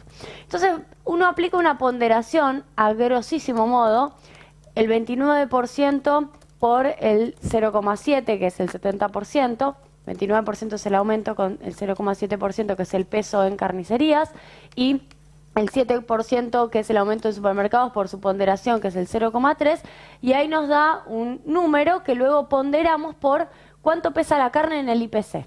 Más o menos entre 7 y 13%. Redondeamos en 10%. Bueno, ¿eso qué nos da? ¿Qué nos da? Que con estos aumentos que acabo de leer de la primera quincena, tendríamos un piso de 2 puntos de inflación de carne explicados en febrero. 2 puntos de inflación solo de carne. Sí. O sea, si nada más aumentar en febrero, habría un 2% de inflación solo por la carne. Tomando muy pocos recaudos metodológicos, haciendo un número matemático muy a lo bruto y asumiendo algo, Nico, muy importante, que esto termina ocurriendo en el promedio del mes de febrero. Hasta ahora es la primera quincena. Massa, y con buen tino, se apura a hacer estos anuncios no solo por el dato de inflación, sino porque necesita que en febrero la segunda quincena sea distinta. Sea una segunda quincena de reducción. De hecho, lo que hace Massa, lo que hace Tombolini es anunciar 30% de reducción de los cortes, de los 7 cortes. De nuevo, no es toda la carne que se consigue, no es toda la carne que mide el INDEC tampoco, pero sí te ayuda a moderar y aumenta las toneladas ofrecidas por los frigoríficos de unas 2.000, 3.000 toneladas ofrecidas mensual a 18.000 toneladas. Eso debería tener un efecto en febrero y ahí están puestos todos los cañones, además de los descuentos y los reintegros para la compra de carne. Pero para el índice de inflación, que es lo que nos importa, tenemos el fenómeno que les acabo de comentar de la suba en la primera quincena, que por la estructura de ponderaciones que tiene el IPC, te termina pegando fuerte en más o menos 2 puntos. Puede ser un poco menos, si baja en febrero, puede ser menos de 2 puntos, estaría buenísimo, pero te pega. Así como yo te dije, ojo, frutas y verduras, te puede explicar medio punto de enero, y tuvimos 0,9 adicionales puntos porcentuales en enero, no solo de frutas y verduras, también el pan, el trigo generó aumentos, también la carne. Bueno, ya estoy adelantando que la carne va a tener un rol protagónico en la inflación de febrero. Y te hago otra consulta, que fue algo que charlamos el otro día acá también con Roberto Navarro. Teniendo en cuenta que en los últimos años se desplomó el consumo de carne en la Argentina, ¿no debería... ¿Cómo? Sí, lo que decía el Vasco. ¿No debería, digamos, sopesarse distinto a la hora de armar el índice? Está bueno, de hecho hoy leía que estamos en 47 kilos de consumo per cápita de carne, cuando supimos estar en más de 60 con Cristina en su momento, con lo cual la canasta va cambiando, se come un poco más pollo, se come un poco más cerdo, se come, bueno, otras cosas también. Esa es una buena discusión, la ponderación de la carne, considerando que hoy ya no tenés quizás ese peso en la canasta. De nuevo, es el 10% del IPC. En realidad se considera que es entre el 7% y el 13%, yo redondeé en el 10%, pero uno dice, bueno, es un montón. Hoy en día la gente no familias... gasta el 10%. Entonces estamos jugando con una ponderación, ese sería tu razonamiento, ¿no? Planteándolo de otra manera, que quizás está sobre representando la carne respecto de la canasta familiar y nos hace pesar más en el IPC un aumento que, por las propias restricciones, por la falta de guita en el bolsillo de muchas familias, hace que la carne no sea tan importante. Así todo, cambiar eso, vos sabés de dónde sale eso, sale de la Encuesta Nacional de Gasto de Hogares, la ENGO, así se llama, que no es una encuesta que se hace todos los días. La ENGO se hizo en el 2005, se hizo en el 2013 y se hizo de nuevo en el 2017. La estructura de ponderaciones del IPC, el índice de precios al consumidor, nace de la última ENGO. ¿Y qué es lo que se hace? Bueno, se le pregunta a los hogares cómo distribuyen su gasto.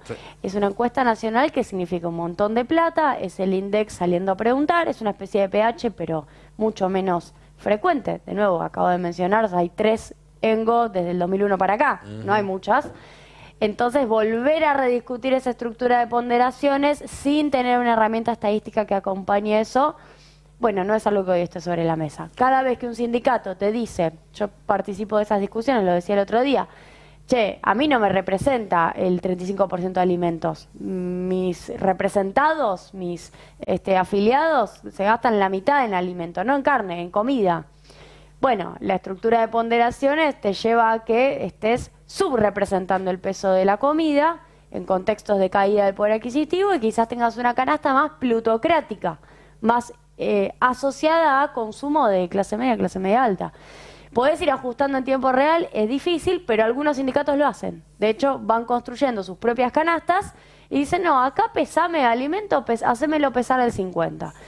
Comida, perdón, y restaurantes y hoteles, sacámelo, porque acá ninguno va a comer afuera, no se están yendo de vacaciones a ningún lado. Y van armando una canasta propia. No tiene el rigor metodológico que tiene esto, pero sí es interesante siempre discutir ponderación al mismo tiempo que uno discute aumentos. Está clarísimo, Julia. Muchísimas Así que gracias por este segmento metodológico, Nico. Era todo lo que quería. Muy bien. Vamos ahora a ver qué va a pasar mañana, que como todos los jueves, o por lo menos por los próximos meses, va a sesionar la Comisión de Juicio Político en la Cámara de Diputados, ya a partir de mañana metidos en la investigación propiamente dicha de lleno, porque la semana pasada se aprobó justamente iniciar esta etapa. ¿Qué podemos esperar que nos encontremos mañana, Franco, cuando se encuentre la comisión? Bien, mañana a partir de las 11 se reúne la Comisión de Juicio Político. Justamente se va a analizar las pruebas que se van a pedir. Me comentaban que hay 7 expedientes en los que se está pidiendo ampliación de prueba. A ver, recordemos, hay 14 denuncias y 60 hechos que se van a investigar, ¿no? Contra los 4 integrantes de la Corte, contra Horacio Rosati, Carlos Rosenkrantz, Juan Carlos Maqueda y Ricardo Lorenzetti. De esas 14 denuncias, 7 son proyectos presentados por distintos diputados, Frente de Todos, pero también de la coalición cívica, y otros 7 por la sociedad civil. Y ahí hay de todo, desde asociaciones de juristas hasta particulares como un abogado de derechos humanos como es Pablo Yonto. Entonces, mañana se va a poner a consideración justamente qué pruebas se van a tener que empezar a pedir, porque estamos en el proceso de investigación, de acumulación de pruebas, y según cada expediente se piden distintas cuestiones. Por ejemplo, y un dato a tener presente es que en uno de los expedientes, el que hicieron 15 legisladores del Frente de Todos contra los 4 integrantes, se pidió que se apruebe como medida de prueba el entrecruzamiento de llamadas telefónicas de los denunciados. O sea, esto mañana se va a votar. Mañana se va a decidir si se le pide... ¿Cómo es el sistema? ¿Se le pide un juez que lo ejecute? No, esto es... Directamente a la se vota en la... Sí, en el caso del entrecruzamiento se pide directamente a la Judeco, es una dirección que depende de la Corte y que es la que está a cargo de ese entrecruzamiento, y es a mero pedido de la comisión, tiene las facultades para poder hacerlo, digamos, eso lo he averiguado, después habrá que ver qué responde la Judeco. Claro. Esto todavía, o sea, ¿qué se va a votar mañana? Todavía no está claro. ¿Por qué? Porque cada día de comisión, digamos, cada jueves, se puede llevar un paquete de medidas y se van a votar. Entonces se pueden votar X cantidad de medidas este jueves, otra X cantidad de medidas de prueba el siguiente jueves. Por eso va a ser un proceso largo. Bien. Muy largo. Pero hay muchos pedidos, son 14 expedientes. Por lo tanto, digo, hay que esperar muchas novedades. También la cantidad de testigos. Se habla de decenas y decenas y decenas de testigos. Más de 100 me llegaron. Eso te iba a preguntar, eso no empieza mañana, ¿no va a haber testimonios mañana? No, testimonios no, se puede llegar en todo caso a votar un orden cronológico de quiénes llamar. Una lista de testimonios. Los primeros llamados, por ejemplo, de los primeros testigos, por ejemplo. Bien. Por ahora hay bastante hermetismo, pero sí se va a abordar eso. Lo que sí me confirmaban es esto, al menos ahí hay que prestar atención, hay 7 expedientes en los que se quiere pedir ampliación de prueba, es decir, pedir más prueba. Más prueba respecto a la que estaba en la que se había pedido cuando se inició el pedido de juicio político. Exacto, en estos 14 expedientes se piden distintas medidas de prueba. Sí, claro. Y ahí, entre uno de ellos, como decía recién, está el del entrecruzamiento de llamadas telefónicas. Bueno, van a pedir más cosas. A ver, el Frente de Todos tiene los votos para aprobarlo porque tiene los 16 votos y uno más que la oposición, y con eso ya alcanza para impulsar estas medidas. Por lo tanto, hay que prestar mucha atención a lo que pase mañana en el Congreso. Bien, vamos a prestarle muchísima atención. Volvemos un poco a prestarle el ojo a uno de los temas del día, sin ninguna duda, que fue la represión en Lugano, ¿sí? Lo que sucedió allí en la autopista de Lepiane, cuando a partir de horas de la madrugada de hoy, un grupo de vecinos que llevaban varias jornadas sin acceso a los servicios básicos, particularmente a la luz, pero también al agua, decidieron cortar la ruta para tener la autopista, la de Lepiane, para tener la respuesta de las autoridades que no estaban teniendo antes de eso.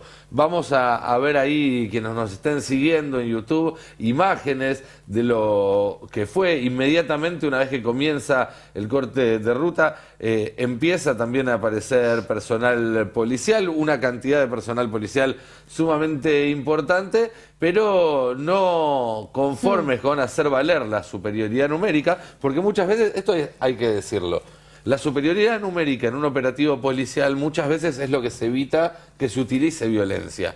Y quizás en la foto queda muy impactante que para un grupo pequeño de manifestantes hay una cantidad muy grande de agentes, Pero si se sabe utilizar esa superioridad numérica con inteligencia, a veces se evita tener que recurrir a, bueno, lo que vimos en las imágenes de hoy, ¿sí? Ya situaciones de violencia directa de las fuerzas de seguridad a quienes estaban manifestando pacíficamente allí en la autopista de Lepiane por no tener las más básicas condiciones de vida desde hace muchos días.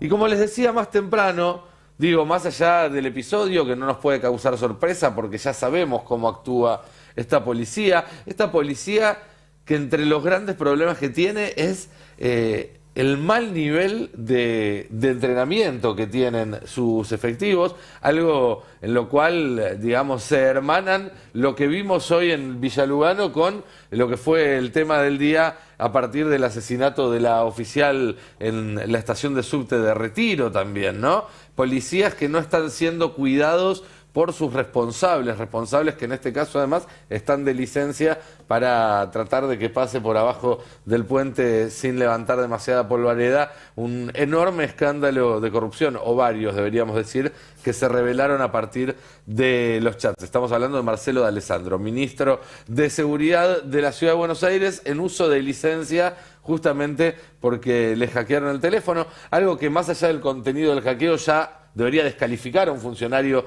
para ser secretario de seguridad. No podés ser secretario de seguridad si te hackean el teléfono, pero además de eso, en ese hackeo aparecieron desde causas de corrupción lisa y llana, común, se habla de sobres, de dólares adentro de sobres, sin ningún tipo de subterfugio, sin ningún tipo de eufemismo, hasta el tema de cómo se arreglaba con la Corte Suprema y se coordinaban las acciones de la oposición en el Congreso con la propia Corte, hasta espionaje ilegal de la mano de personajes que hoy en día están presos en otras causas también por espionaje ilegal. Bueno, ¿algo más, Nico? No, creo que...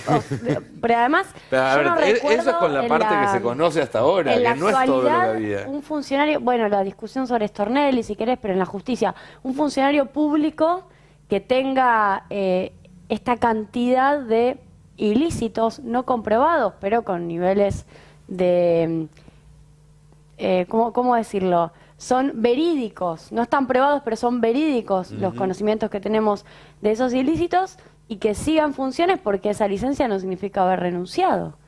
A mí me sorprende muchísimo cómo hay un nivel de cobertura tan fuerte y por otro lado una cierta resignación de este lado, de quienes lo critican, también del Frente de Todos, a que esto, bueno, es parte de los funcionarios de la reta que no pagan costo. Porque lo que ocurre con la represión en la ciudad se concatena con lo que dice Nicolás de lo que encontramos con los chats. Es que además de lo que se desprende, es el blindaje a un operador judicial clave de Horacio Rodríguez Larreta, de lo que se desprende de esos chats, con quienes hablaba, digo, hay referencias y se articulaba con jueces federales, con integrantes de la Corte, digo, no estamos hablando de cualquier funcionario, de ahí el blindaje también. Y también aparentemente tenía tareas recaudatorias. Recaudatorias, también hablaba con quien era número 2 de la AFI, ¿no? Con Silvia Magdalani, sí, antes y después, eso que quedó, hay si querés, en el renglón número 6, lo recaudatorio vinculado a las grúas en Ciudad de Buenos Aires quedó absolutamente marginal y si uno lo piensa en cómo eso se trata en el espacio político opositor, que sería el Frente de Todos, en relación a la causa de obra pública de Cristina, en donde no hay eso, porque hay una ley de presupuesto discutida por el Congreso, bueno, es exactamente lo contrario. Hay una persona condenada por supuestamente hacer lo que en realidad se parece mucho a lo que hace D'Alessandro en Ciudad de Buenos Aires. Así es. Y esta es entonces la policía que protagoniza estos casos. Y déjenme insistir en algo más, ya yendo al análisis político, que es donde me siento un poco más cómodo. Larreta, que es un hombre que toda su vida se manejó por el andarivel del medio que le indicaban los focus groups, las encuestas de opinión, que habla siempre de armar una mayoría del 70%, que quiere caerle bien a la mayoría, un candidato, en términos de ciencia política clásica, catch-all, que trata de agarrar todo, y últimamente, sometido al estrés de una campaña presidencial que evidentemente le está quedando grande, esto hay que decirlo, está cometiendo errores no forzados y termina en situaciones donde no solamente no logra apelar a una gran mayoría, sino que termina teniendo esa gran mayoría en contra, porque con lo de hoy lo estaban criticando obviamente desde el peronismo, desde la izquierda, por la represión de estas familias, pero también lo estaban criticando los propios simpatizantes de Juntos por el Cambio, cuando uno se mete en las redes sociales a buscar Rodríguez Larreta, porque decían, claro, mandás a la policía a reprimir a un grupo de familias que está cortando la de Lepiane porque no tiene luz, pero al mismo tiempo tenés la 9 de julio llena de piqueteros, dicen ellos, obviamente, es la terminología que utilizan, y no haces nada para liberarla.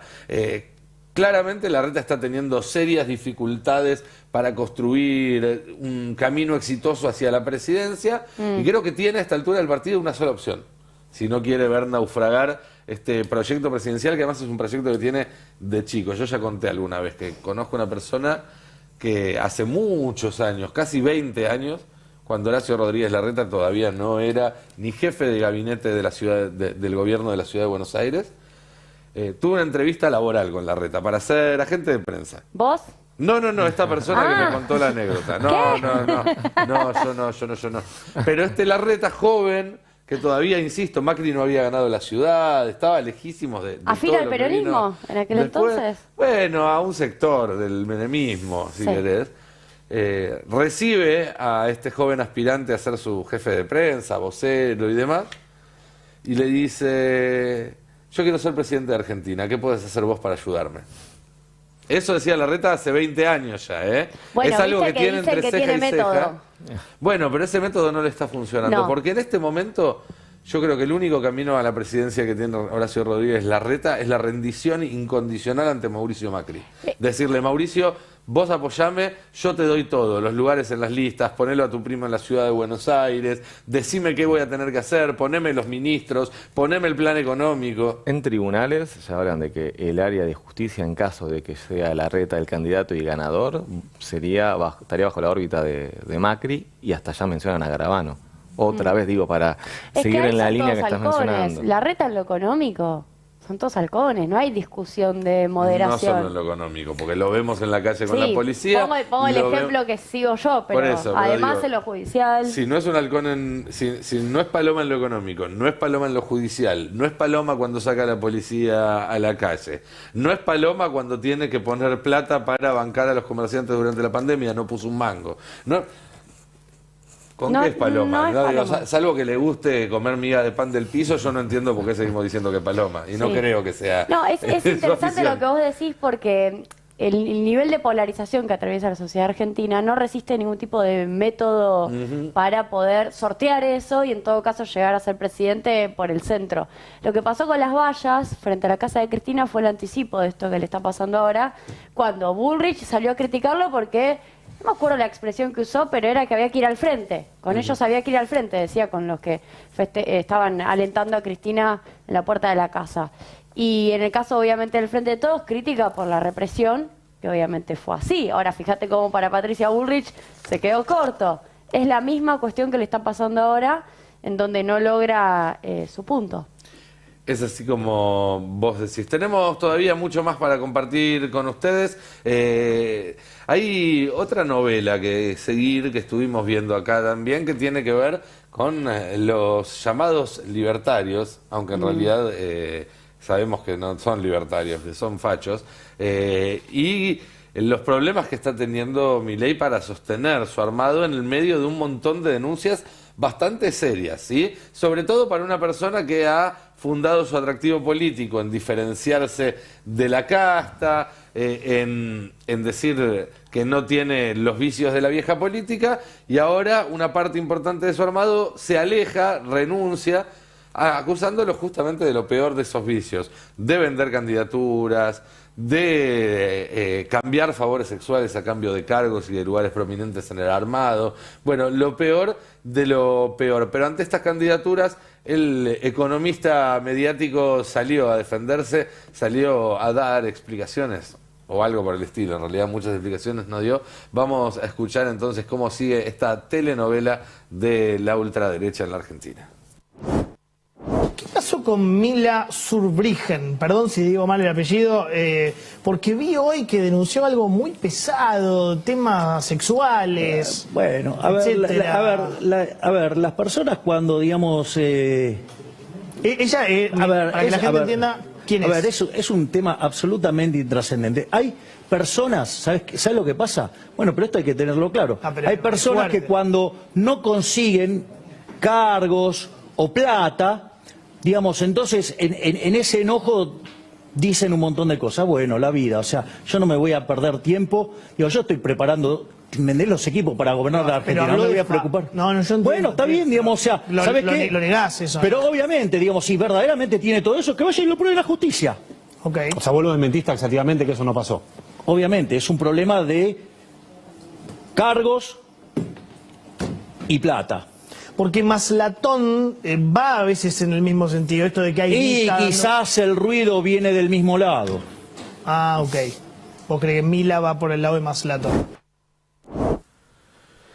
Bien, ahí veíamos las no explicaciones de Javier Milei, que por otro lado estuvo reunido, no, pero porque fue a través de videollamada, pero sí estuvo charlando con Jair Bolsonaro y quedaron en unir fuerzas para dar la batalla contra la izquierda internacional. La verdad que yo no sé en qué planeta vive esta gente. Nos pusimos de acuerdo, dice Milei, en que es fundamental dar la batalla contra el socialismo en el continente sobre la base de los valores de Dios, patria, familia y libertad. Es muy interesante que hable de Dios, patria, familia y propiedad mientras lo acusan de poner gatos en las listas, ¿no? Eso explicó el economista. También coincidimos, dijo Milei, respecto a su charla con Jair Bolsonaro, en la necesidad de ir hacia una agenda de mayor libertad comercial, por lo que es fundamental unir fuerzas para luchar contra el socialismo. Julia, vos que sos la que sabe del tema, corregime si me equivoco. Me preocupa tu pregunta. No, me refiero a estrictamente tu área de especialidad. Sí. Todos los países del mundo están cerrando fronteras y están tomando medidas proteccionistas, ¿no? Del primero al último, prácticamente. Bueno, sí, pero no todos, algunos. No, bueno, pero digo, Sí. en los últimos meses, en el último año, Desde la a partir pandemia hay informes de la OMC que dicen que se cerraron bastante las fronteras a comerciales. eso me refería, sí, es eso. y Milei Sí. sigue con el manual Sí. fuera de... No lo actualizó. No, es tremendo. También hay una cosa que vos comentaste al pasar. En general nuestros fenotipos de liberales son liberales en lo económico, conservadores en lo político, en lo social y en lo cultural. No le tengo tanto la ficha a Bolsonaro, vos sabrás, pero Milei, con estas denuncias y con su manera de ser, su forma de vida, como podemos olfatear, no es muy conservador en lo social y cultural. Podemos decir que bastante liberal. Bueno, pero sabemos que los conservadores, Bien una cosa es lo que esa dicen y otra es lo que diferencia. hacen. Tienen una doble moral. No, claro, siempre. lo que pasa es que a Milei no le sale disfrazarla y quizás Bolsonaro la tiene más cuidada. Pero a su vez su prédica es antiaborto, su prédica es, tiene... En materia de derechos civiles están muchísimo muy a la más derecha, cerrados. está muy Sí, a la están derecha. mucho más cerrados. Y por otro lado, no nos olvidemos que Jair Bolsonaro está siendo investigado como partícipe o hasta instigador de un golpe de Estado. Nada más y nada menos en Brasil, el principal socio político y comercial de la Argentina. Qué barato que sale, ¿no? Juntarse con gente que está atrás de golpes de Estado. Pienso ahora en el caso de Bolsonaro, pero también Yanine Áñez, a quien desde Juntos por el Cambio la siguen defendiendo como una presa política. Está muy degradada el consenso democrático, la democracia acá, lamentablemente. Hay una causa abierta por el envío de armas para aguantar, ¿no? Para solventar el golpe de Estado en Bolivia, causa que avanza muy lentamente. Aquí en Argentina, en Bolivia bastante más rápido. Así es. Nada, eso me preocupa un poco que sea tan barato para alguien como Milei, que tiene llegada a los jóvenes y que, según dicen quienes olfatean el territorio, yo mucho en las encuestas no creo, pero sí hablo con gente que está en el territorio, en el conurbano y demás.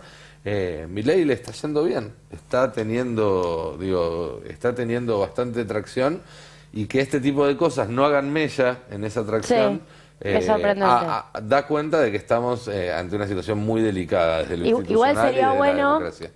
diciendo algo también un poco más en relación al tuit y a la sugerencia de una cuestión vinculada a lo sexual o vinculada al tráfico de influencia del aspecto más sexual. Si hay pruebas y si hay posibilidad de hacer una denuncia, sería bueno que ocurra. Sí, por eso, supuesto. digo, esto es algo que se promueve y uno espera que pueda aprobarse finalmente en lo judicial. Nunca las falsas denuncias son forma de abollarle el auto a los candidatos políticos, no está bueno. Ahora, como Milei le hace frente y dice, bueno, que vaya y que denuncie, yo pienso, si hubo efectivamente un episodio de ese tipo, en donde hay posibilidades de probarlo, sería bueno que esa persona vaya a la justicia y lo haga, porque se denuncian tantas cosas sin fundamento. Si en este caso hay algo, estaría bueno que ocurra. Así es, estaría bueno que ocurra. Franco, vamos a pasar a otro tema. Esto tiene que ver con un anticipo que dabas vos anoche, y es que ya está confirmado el nombre de la sucesora de Agustín Rossi al frente de la AFI, el flamante jefe de gabinete que viene de la Agencia Federal de Inteligencia, dejó ese lugar vacante y efectivamente ya se confirmó que la sucesora va a ser esta mujer que vos adelantabas ayer. Exactamente, se trata de Ana Clara Alberdi, quien era la número 2 de la AFI, y básicamente lo que se hizo es la forma más prolija, que es que lo suceda a quien estaba al frente, o quien manejaba el día a día de la agencia, digo. Quedan en menos de un año de gestión de Alberto Fernández, por lo tanto se decidió que sea Ana Clara Alberdi, como decíamos ayer, quien está a cargo de la Agencia Federal de Inteligencia. En el día de hoy Alberto Fernández la recibió en la Casa Rosada. Básicamente lo que se hizo fue adentrarse en los objetivos que se esperan para esta nueva etapa. Recordemos, Alberdi es una persona del riñón de Rossi, trabajó con él durante 15 años en sus equipos, lo acompañó en la Cámara de Diputados, en el Congreso de la Nación, también en el Ministerio de Defensa. Aclaramos que la gente está viendo por YouTube que el que está en cámara ahí era Maíquez, ¿sí? No era Ana Clara Alberdi, obviamente. Ahora vamos a conocer a la flamante titular de la Agencia Federal de Inteligencia. Sí, como decíamos, ella es politóloga y también está cursando una maestría de políticas públicas en la DITELA. Bueno, va a ser la sucesora de Agustín Rossi al frente de la ex-SIDA. Bien, bueno, aprovechemos que lo tenemos a Maíquez ahí para avanzar con otro tema que nos habías anticipado ayer, que tenía que ver con esta denuncia por los chats de Alessandro y cómo entre la ciudad y la justicia federal se van pasando la pelota. Así es, a ver, es una noticia que ayer la empezamos a desarrollar, complementamos hoy, y es básicamente que por el vínculo que hay entre Juan Bautista Máiquez, el jefe de los fiscales porteños, y Marcelo de Alessandro, el ministro de Seguridad de la ciudad, una jueza porteña sostiene que la justicia de la ciudad está viciada para investigar la corrupción PRO.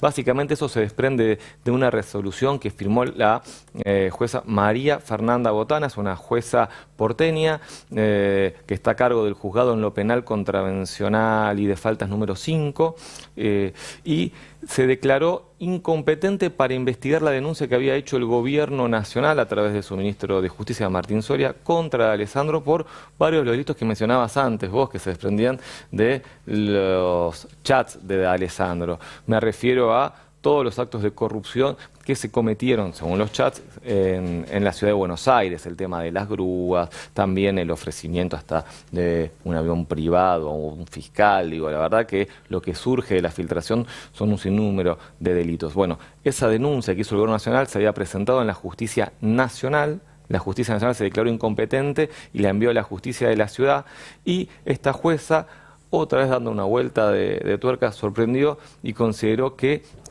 no puede investigar este hecho por el vínculo que hay entre Alessandro y Máiquez. ¿Qué sostiene? Básico. Sí. O sea, debería ser lo normal lo que dijo la jueza. Sí, es complejo y es un conflicto institucional, porque ¿qué dice la jueza? En la Ciudad de Buenos Aires rige el sistema acusatorio, que significa que son los fiscales los que llevan al frente, llevan a cabo la investigación, son los que están a cargo de instruir la causa. Y el jefe de los fiscales es Máiquez. Entonces lo que dice, cita que tanto Máiquez como Alessandro están imputados juntos en otra causa, entonces no están dadas las condiciones objetivas para que se pueda llevar adelante una pesquisa contra Alessandro en la Ciudad de Buenos Aires. Y la verdad que es un lío institucional grande. Ella está diciendo, esto tiene que volver a la Justicia Nacional. Y lo cierto es que las competencias que tenía la Justicia Nacional para investigar justamente este tipo de delitos ya fueron transferidas a la Justicia de la Ciudad. Entonces hay un conflicto institucional, porque esto es, ¿Puede o no puede la Justicia Nacional investigar esto? ¿Es la Justicia de la Ciudad la que debe hacerlo? Y, a ver, según los chats, Máiquez se llegó hasta meter en la Justicia de Bariloche para intentar torcer la investigación del vuelo del Loafer. Imaginémonos qué puede pasar si esto se investiga en la Ciudad de Buenos Aires. Bueno, este dilema, digo, lo que resolvió la jueza fue apelado por fiscales justamente que responden a Máiquez, y el caso está ahora en la Cámara Revisora, que revisa lo que hace esta jueza. ¿Quiénes tienen que definir si le dan la razón a la jueza y envían esta denuncia a la Justicia Nacional o si esto se queda en el territorio de Horacio Rodríguez Larreta? Los jueces Jorge Franza, Marcelo Vázquez y Fernando Boch. Lo que me estaban diciendo es que todo indicaría que la causa se quedaría en la jurisdicción porteña. Esto es, terminaría en manos de los fiscales que en última instancia responden a Juan Bautista Máiquez. Esto, en todo caso, lo que deja en evidencia es que el nivel de precariedad institucional al cual nos somete la mafia, que ocupa buena parte del Poder Judicial, parte del Ministerio Público Fiscal, en la ciudad, a nivel federal, con Juntos por el Cambio metido, con empresarios como los del Grupo Clarín, es tan profundo, la crisis es tan sistémica, que no hay soluciones legales para esta clase de conflictos, porque tenés eso, tenés una causa que tiene que ir a la justicia porteña, porque está así, porque hay una determinación de jurisprudencia que es clara, pero a su vez toda la justicia porteña está bajo la órbita de una de las personas sospechadas por esa causa. No se puede recusar al jefe de fiscales. No hay un mecanismo legal previsto para esta clase de conflicto, porque ya no es un conflicto de intereses legítimos, legales. Es un conflicto directamente de que la mafia es tan profunda que deja de ser compatible siquiera con la simulación de una legalidad. Recién una legisladora porteña, escribí sobre esto, si quieren también pueden explayarse más, está en el portal, supuesto. Me decía... Los invitamos a leerlo en destapeweb.com. Esta legisladora porteña me decía, la verdad que es un conflicto institucional tremendo. Y además te agrego, estos son una serie de delitos que son los que involucran a Alessandro en la Ciudad de Buenos Aires con empresarios porteños y demás. Ahora, también está la denuncia contra Alessandro por sus chats con Silvio Robles, la mano derecha del presidente de la Corte Suprema de Justicia. Esa cosa ya se archivó en Comodoro Pi. Entonces, tenemos un blindaje en Comodoro Pi y tenemos en la justicia porteña ahora esta situación. Bien, aprovecho que mencionamos al destapeweb.com para recordarles que el Destape también se hace gracias a la participación de ustedes, y como estamos entrando en un año delicado, en un año electoral, es más importante que nunca que nos sigan acompañando. Por eso es que tenemos la posibilidad de que se suscriban, de que entren justamente al destapeweb.com, busquen el banner que está arriba de todo, que dice Sigamos Haciendo Historia, y haciendo clic ahí pueden justamente ingresar, ¿sí?, y llenar sus datos para empezar a ser suscriptores del Destape. Pero no solamente les pedimos que lo hagan para apoyarnos, para bancarnos, para seguir teniendo ese espacio que construimos en los últimos años a partir de que Roberto Navarro lo echaron de los otros medios y tuvo que buscarse su propio lugar, sino que queremos también ayudarlos a conformar una comunidad que les sirva a ustedes, ¿sí?, que les permita que el Destape les devuelva más de lo que ustedes le dan al Destape. Y en ese sentido, por ejemplo, con la suscripción de cada mes ustedes reciben una serie de beneficios, entre los cuales está un descuento muy importante en el supermercado. Tan importante que haciendo una compra allí pueden hasta ahorrar más de lo que ustedes ponen para ser suscriptores. Pero no solo eso, también pueden participar en la feria poniendo un aviso, contándonos qué hacen, qué venden, qué servicio ofrecen, para ponerse en contacto con otros oyentes del Destape que pueden querer contratarlos. Hay muchas historias de personas cuyos negocios mejoraron y mucho desde que accedieron al Destape. Hay también sorteos exclusivos para los nuevos suscriptores. Este viernes, por ejemplo, o en los próximos días en los primeros días de la semana que viene, Roberto Navarro va a estar sorteando una estadía en una quinta muy linda, en un muy lindo lugar para estar. Va a haber también sorteos de camisetas de la selección argentina, de celulares. Bueno, estén muy atentos a las novedades para suscriptores del Destape. Les insistimos, por favor, entren al destapeweb.com, hagan clic en el banner, súmense a la comunidad del Destape, así seguimos haciendo historia juntos. Vamos con esto finalmente llegando a la conclusión de este programa. Gracias, Julia, por habernos acompañado esta noche como todas. Gracias, Franco. Muchas gracias. También. Un día cargado de información. No se imaginan lo que va a ser mañana, que incluye la mesa del PJ. Vamos a estar medio en vivo, porque arranca 7 y pico, así que vamos a estar en vivo tratando de pispear qué es lo que se está charlando, qué es lo que está pasando ahí en la sede de Mateu. 19 horas está convocada. 19 horas está convocada, pero sabemos que van a llegar un poquito más tarde. Dice 19:30 y arranca a las 20. Es así, Con el así programa. que a lo mejor podemos tener una mosca ahí adentro que nos vaya cantando algo de información. No se pierdan entonces el programa de mañana de la Fórmula a partir de las 20. Nosotros nos vamos ahora con la burrada del día, la ganadora, la elección que hicieron ustedes votando a través de nuestras redes sociales. Que tengan muy buenas noches, nos reencontramos mañana. Chau. Chau, chau.